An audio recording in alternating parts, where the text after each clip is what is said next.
കഴിഞ്ഞ ദിവസം അതിഥി തൊഴിലാളിയായ ഛത്തീസ്ഗഡ് സ്വദേശി രാംനാരായൺ ഭയ്യാലിനെ ആൾക്കൂട്ട വിചാരണ നടത്തി കൊലപ്പെടുത്തിയതിന്റെ പിന്നിൽ സംഘപരിവാറിന്റെ വിദ്വേഷ രാഷ്ട്രീയമാണ്. ബംഗ്ലാദേശി എന്ന് ആരോപിച്ചുകൊണ്ടാണ് തൊഴിൽ തേടിയെത്തിയ ആ യുവാവിനെ അറിയപ്പെടുന്ന RSS പ്രവർത്തകരടങ്ങുന്ന സംഘം വിചാരണ ചെയ്തതും ക്രൂരമായി ആക്രമിച്ചതും. ബംഗ്ലാദേശി എന്ന ഈ ചാപ്പകുത്തൽ വംശീയ വിദ്വേഷത്തിൽ നിന്ന് വംശീയ രാഷ്ട്രീയത്തിൽ നിന്നുണ്ടാവുന്നതാണ്. സംഘപരിവാർ രാജ്യമാകെ പടർത്തിക്കൊണ്ടിരിക്കുന്ന വർഗീയ വംശീയ വിഷത്തിന്റെ ഇരയാണ് രാംനാരായൺ ഭയ്യാൽ. പക്ഷെ നിർഭാഗ്യകരമെന്ന് പറയട്ടെ, ആൾക്കൂട്ടക്കൊല എന്ന് മാത്രമാണ് മാധ്യമങ്ങൾ ഉൾപ്പെടെ ഇപ്പോൾ പറഞ്ഞുകൊണ്ടിരിക്കുന്നത്. എന്തുകൊണ്ടാണ് അതിന് ഉത്തരവാദികളായിട്ടുള്ള ആളുകൾ ആരാണെന്ന് വ്യക്തമായിട്ടും ഇപ്പോൾ 4 പേരെ അറസ്റ്റ് ചെയ്ത് കഴിഞ്ഞല്ലോ.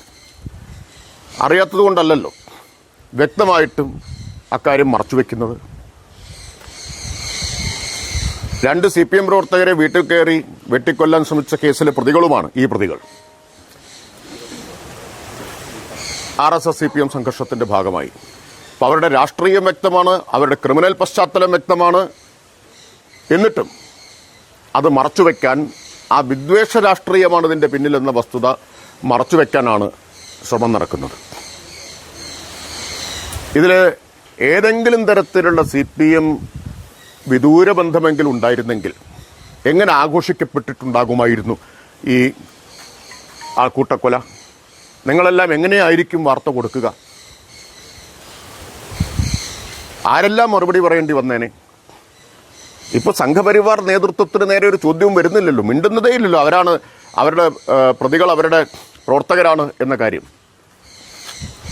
ചില വാർത്തകൾ ഞാൻ ഈ സന്ദർഭത്തിൽ ഓർമ്മിക്കുകയാണ്. CPM നേതാവിന്റെ ഡ്രൈവറായിരുന്നയാളുടെ ബന്ധു എന്നെല്ലാം പറഞ്ഞ് വാർത്തകൾ വന്നോർക്കുകയാണ്.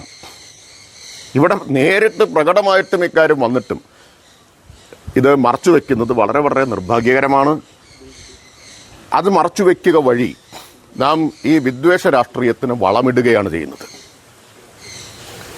അതിനെ തുറന്നു കാണിക്കാൻ മാധ്യമങ്ങൾ മുന്നോട്ട് വരേണ്ടതുണ്ട് എന്നാണ് ആദ്യമായിട്ട് പറയാനുള്ളത്.